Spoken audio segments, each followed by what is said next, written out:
Biro ng iba may 3 raw na relationship status. Single, taken, at taken for granted. Si Ivo may karir na, may masayang love life pa. Give and take lang. Ayun, unawaan. Para walang away masyado. At kung may away man, ayusin din. Sa mga sinurvey ng SWS o Social Weather Stations nitong December 2024, 46% ang nagsabing very happy sila sa kanilang love life. Pinakakokonti raw sa nakalipas na 2 dekada. Nagiging trend din naman ito sa iba't ibang mga bansa na kung saan yung kada individual nagiging career-oriented muna. 36% ang nagsabing pwede pa silang maging mas masaya sa love life at wala raw love life ang 18% sa mga sinurvey.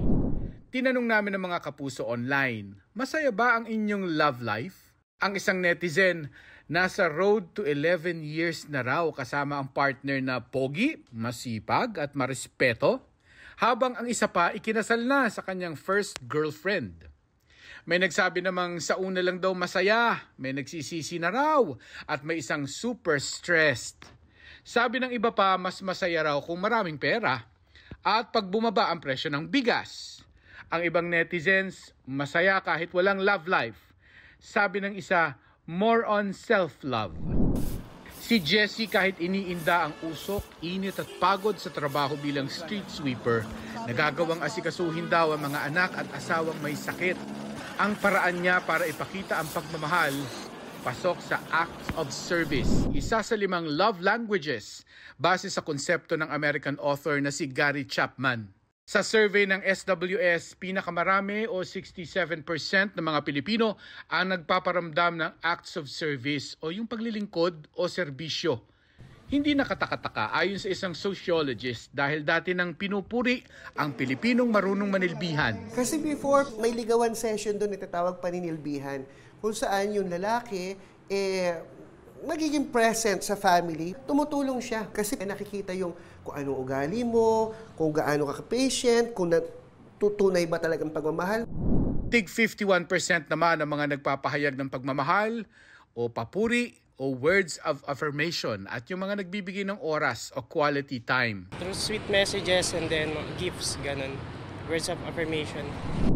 33% ng mga Pilipino ang idinadaan ng pagmamahal sa regalo. Bibigyan ng regalo, minsan.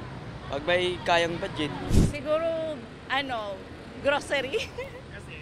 Mas importante kasi yun kaysa sa bulaklak. Para po mas practical kaysa po bulaklak. Mas makakain po ng pamilya. Mas kailangan po ng pamilya ang bigas, ulam. Pinakamababa naman o 29% ng mga Pilipino ang touchy. Halimbawa, ma-holding hands, maakbay, yakap o halik at iba pa. Hindi yung masyadong PDA, masyadong ganyan.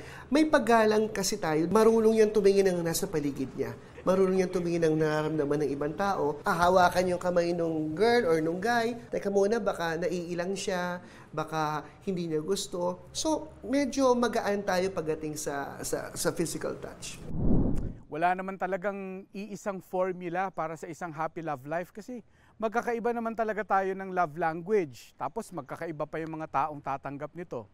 Para naman sa mga singles ngayong Valentine's Day, muling patunayan na pwede ang happy love life kahit walang kapares. Lalo na kung tagumpay ka naman sa self-love, di ba?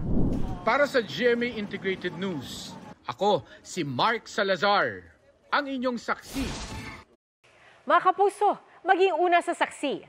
Mag-subscribe sa GMA Integrated News sa YouTube para sa iba't ibang balita.